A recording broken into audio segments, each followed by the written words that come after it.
இயேசுவில் எனதருமை சகோதர சகோதரிகளே, இந்த 9வது அதிகாரமானது அபிமெலக்கு, இவர்தான் கிதியோனினுடைய, அதாவது வேலைக்காரிக்கு பிறந்த ஒரு மகன். கிதியோனின் அதாவது வைப்பாட்டி மகன் என்று சொல்லலாம். இவன் தனியாக ஒரு இடத்துல இருக்கும் பொழுது, கிதியோன் இறந்த பிற்பாடு இவன் மக்களுக்கு எதிராக வந்து, நான் உங்கள் மீது ஆட்சி செலுத்துவேன் என்று சொல்லி குடிமக்களை எல்லாம் ஒன்று திரட்டுகிறான். நான் தான் உங்களுடைய சதையுமாக இருக்கிறேன், உன்னுடைய சகோதரன் நான் தான் என்று சொல்லி மக்களை திரட்டுகிறான். மீண்டும் அவன் வந்து அவனுடைய தந்தையின் வீட்டாரில் உள்ள அனைத்து சகோதரர்களையும் 70 சகோதரர்களையும் அடியாளை கொண்டு ஒரே கல்லில் வைத்து கொன்று விடுகிறான். கொன்றுவிட்டு ஒரே ஒருத்தர் மட்டும், யோர்தான் மட்டும் அதிலிருந்து தப்பி ஓடி விடுகிறான். அந்த யோர்தான் சில சாபங்களை இடுவதைத்தான் இந்த அதிகாரத்திலையும் இன்னும் பார்க்குறான் ஆழமாக. இந்த மரங்கள் தங்களுக்கு ஒரு அரசனை திருப்பொழிவு செய்ய புறப்பட்டன. அப்புறம் ஒவ்வொரு ஒலிவ மரமே, திராட்சை ரசமே எப்படின்னு சொல்லி கடைசியில் பூண்டுகளை நீங்கள் எங்கள் மீது ஆளுங்கள் என்று அந்த வாசிக்கக்கூடிய அந்த சாப வார்த்தைகளையும் நாம் இந்த அதிகாரத்தில் பார்க்கிறோம்.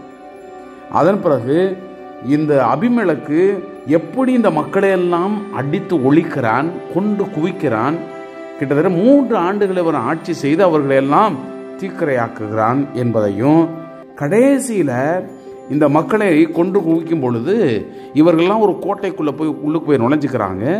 இவன் அந்த கோட்டையை அடித்து நொறுக்க உள்ளுக்கு போகும் பொழுதுதான் மேலே அந்த கோட்டையின் உச்சத்திலிருந்து ஒரு பெண்மணியானவள் கல்லை பெரிய பாறாங்களில் தூக்கி அவன் மண்டையில் போடுகிறார். அவன் மண்டையானது பிளக்கப்படுகிறது. இப்போதான் அவன் சொல்கிறான், நான் பெண்ணால் சாகப்பட்டேன் என்று அந்த பள்ளிச்சொல் எனக்கு வரக்கூடாது என்று சொல்லி அவனுடைய பணியாளர், அவனுடைய ஒரு படை வீரனை சொல்லி, நீ என்னை குத்து அப்படின்னு சொல்லி அவன் குத்து கொண்டுகிறான். இப்படி அபிமெலக்கினுடைய அந்த வாழ்க்கையானது முடிவுக்கு வருகிறது. இவனுடைய சாபமானது, அதாவது யோர்தானுடைய சாபம் அபிமெலக்கின் மேல் பட்டு அவன் அழிந்தான் என்பதையும் இந்த அதிகாரத்தில் பார்க்கிறோம். அன்புக்குரியவர்களே, கவனத்தோடு கேட்போம். எருபாகாலினுடைய மகன் அபிமெலக்கு செக்கேமிலிருந்து தன் தாயின் சகோதரர்களிடம் சென்றான். அவர்களிடமும் தன் தாயின் தந்தையினுடைய குடும்பத்தை சார்ந்த தன் இனத்தார் அனைவரிடமும் அவன் கூறியது, செக்கேமில் உள்ள எல்லா குடிமக்களும் கேட்குமாறு கூறுங்கள், எது உங்களுக்கு நல்லது? எருபாகாலினுடைய 70 புதல்வர் உங்களை ஆள்வதா? ஒருவன் உங்களை ஆள்வதா? நான் உங்கள் எலும்பும் சதையுமாக இருக்கின்றேன் என்பதை நினைவில் கொள்ளுங்கள். அவன் தாயின் சகோதரர் அவனுக்காக செக்கேமின் எல்லா மக்களும் கேட்குமாறு இவ்வார்த்தைகளை அனைத்தையும் கூறினர். அவர்களது இதயம் அபிமெலக்கினுடைய பக்கம் திரும்பியது. ஏனெனில் அவர்கள் அவன் தம் சகோதரன் என்றார்கள். பாகால் பெரித்தினுடைய கோளிலிருந்து அவனுக்கு 70 வெள்ளிக்காசுகள் கொடுத்தார்கள். அபிமெலக்கு அவற்றை கொண்டு வீணரும் முரடருமான ஆட்களை கூலிக்கு அமர்த்தி கொண்டான். அவர்களும் அவனோடு சேர்ந்து கொண்டார்கள். அவன் ஒபிராவிலிருந்த தன் தந்தை வீட்டுக்கு வந்து எருபகாலினுடைய மக்களும் தன் சகோதரர்களும் ஆகிய 70 பேரை ஒரே கல் மீது வைத்து கொன்றான். எருபகாலினுடைய கடைசி மகன் யோர்தா மட்டும் ஒளிந்து கொண்டதால் தப்பித்து கொண்டான். செக்கே மற்றும் பெத்மில்லோவினுடைய குடிமக்கள் அனைவரும் செக்கேமில் கருவாளி மரத்தடியில் இருந்த வழிபாட்டு தூணருகே அபிமெலக்கை அரசனாக ஏற்படுத்தினர். இது யோர்தாமுக்கு தெரிவிக்கப்பட்டது. அவர் கெரிசி மலைக்கு ஏறி சென்று அதன் உச்சியில் நின்று கொண்டு உரத்த குரலில் கூப்பிட்டு கூறியதாவது, செக்கேமின் மக்களே, எனக்கு செவி சாயுங்கள், கடவுள் உங்களுக்கு செவி கொடுப்பார். மரங்கள் தங்களுக்கு ஒரு அரசனை திருப்பொழிவு செய்ய புறப்பட்டன. அவை ஒலிவ மரத்திடம், எங்களை அரசாளும் என்று கூறின. ஒலிவ மரம் அவற்றிடம், எனது எண்ணெய் தெய்வங்களுக்கும் மானிடரும் மதிப்பு பெறுகின்றனர். அப்படி இருக்க அதை நான் விட்டுவிட்டு மரங்களுக்கு மேல் அசைந்தாட வருவேனோ என்றது. மரங்கள் அத்தி மரத்திடம், வாரும், எங்களை அரசாளும் என்றன. அத்திமரம் அவற்றிடம், எனது இனிமையையும் நல்ல பழத்தையும் விட்டுவிட்டு மரங்கள் மீது அசைந்தாட வருவேனா என்றது. மரங்கள் திராட்சை கொடியிடம், வாரும், எங்களை அரசாளும் என்றன. திராட்சை கொடி அவற்றிடம், தெய்வங்களையும் மானிடரையும் மகிழ்விக்கும் எனது திராட்சை ரசத்தை விட்டுவிட்டு மரங்கள் மேல் அசைந்தாட வருவேனா என்றது. மரங்கள் முட்புதரிடம் வாரும், எங்களை அரசாலும் என்றன. முட்புதர் மரங்களிடம், உண்மையில் உங்கள் மீது ஆட்சி செய்ய நீங்கள் என்னை திருப்பொழிவு செய்தால் வாருங்கள், என் நிழலில் அடைக்கலம் புகுங்கள். இல்லையேல் முட்புதரான என்னிடமிருந்து நெருப்பு கிளந்தெழுந்து லெபனோனினுடைய கேதுரு மரங்களை அழித்துவிடும் என்றது. இப்பொழுது நீங்கள் அபிமெலக்கை அரசனாக ஆக்கியிருக்கிறீர்களே, உண்மையுடனும் நேர்மையுடனும் இதை செய்தீர்களா? நீங்கள் எருபகாலுக்கும் அவருடைய குடும்பத்தாருக்கும் நல்லதா செய்திருக்கிறீர்கள். அவரது செயலுக்கு ஏற்பவா நீங்கள் அவருக்கு கைமாறு செய்திருக்கிறீர்கள். என் தந்தை உங்களுக்காக போரிட்டார், தம் உயிரை பணயம் வைத்தார், உங்களை மிதியானியர் கையிலிருந்து விடுவித்தார். இன்று நீங்கள் என் தந்தையினுடைய குடும்பத்திற்கு எதிராக எழுந்து அவருடைய புதல்வர் 70 பேரை ஒரே கல்லின் மேல் வைத்து கொன்றீர்கள். அவருடைய வேலைக்காரியின் மகனும் உங்கள் சகோதரனுமான அபிமெலக்கை செக்கேமின் குடிமக்களுக்கு அரசனாக்கினீர்கள். இதை உண்மையுடனும் நேர்மையுடனும் எருபகாலுக்கும் அவருடைய குடும்பத்தாருக்கும் இந்நாளில் செய்திருந்தால் நீங்கள் அபிமெலக்கை குறித்து மகிழ்ச்சி அடையுங்கள், அவனும் உங்களை குறித்து மகிழ்ச்சி அடைவான். இல்லையேல் அபிமெலக்கிடமிருந்து நெருப்பு கிளந்தெழுந்து செக்கேம் பெத்மில்லோ ஆகியவற்றினுடைய குடிமக்களை எரித்து அழிக்கட்டும். செக்கேம் பெத்மில்லோ ஆகியவற்றினுடைய குடிமக்களிடமிருந்து நெருப்பு கிளந்தெழுந்து அபிமெலக்கை எரித்து அழிக்கட்டும் என்றார். பின்னர் யோர்தாம் தம் சகோதரன் அபிமெலக்குக்கு அஞ்சி பெயருக்கு தப்பி ஓடிச் சென்று அங்கே வாழ்ந்து வந்தார். அபிமெலக்கு இஸ்ரேல் மக்கள் மீது 3 ஆண்டுகள் ஆட்சி செய்தான். கடவுள் அபிமெலக்குக்கும் செக்கேம் குடிமக்களுக்கும் இடையே கடும் பகையை மூட்ட அவர்கள் அவனுக்கு நம்பிக்கை துரோகம் செய்தார்கள். எருபகாலினுடைய 70 புதல்வர்களது இரத்தத்தை வன்முறையில் சிந்திய அபிமெலக்கின் மீதும் அவன் அவர்களை கொல்ல துணை நின்ற அந்த செக்கேமினுடைய குடிமக்கள் மீதும் அத்தீமை திரும்பி விழுமாறு இவ்வாறு நடந்தது. செக்கேமின் குடிமக்கள் அவனுக்கு எதிராக மலைகளினுடைய உச்சியின் ஆட்களை பதுங்கி இருக்க வைத்து அவ்வழியே கடந்து செல்வோரை எல்லாம் கொள்ளையடிக்க செய்தார்கள். இது அபிமெலக்குக்கு தெரிவிக்கப்பட்டது.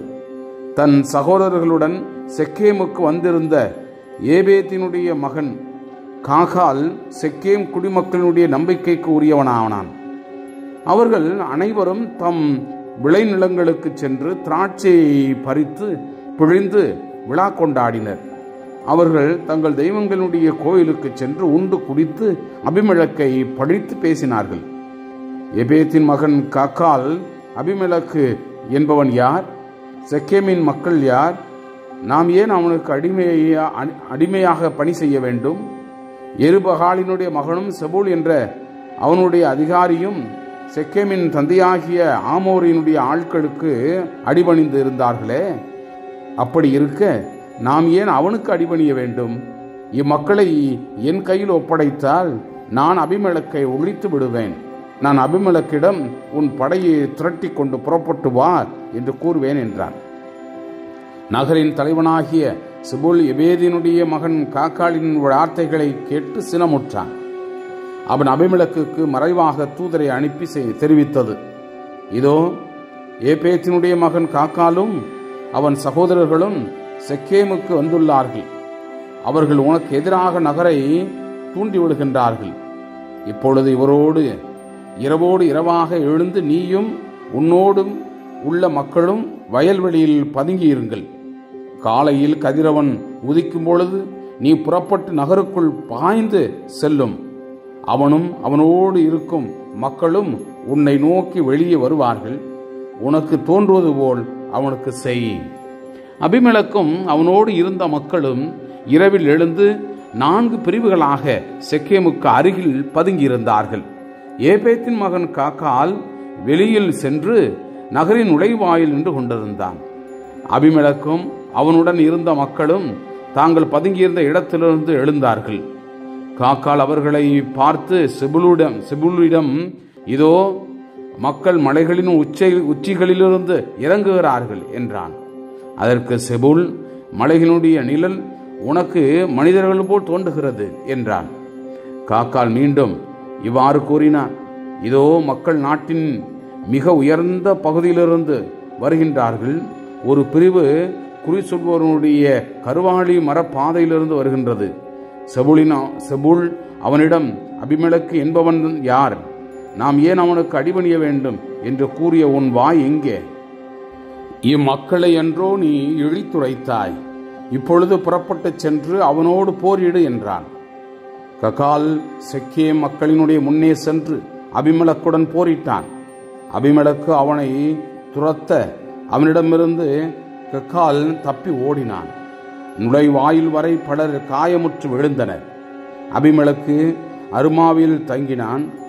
ககாலையும் அவன் சகோதரர்களையும் செக்கேமில் வாழாதபடி செபுல் துரத்திவிட்டான். மறுநாள் வயல்வெளிகளுக்கு மக்கள் செல்லவிருந்தது அபிமெலக்கிற்கு அறிவிக்கப்பட்டது. அவன் தன் ஆட்களை கூட்டி அவர்களை 3 பிரிவாக பிரித்து வயல்வெளிகளில் பதுங்கி பார்த்து கொண்டிருந்தான். இதோ மக்கள் நகரிலிருந்து வெளியே வந்தார்கள்.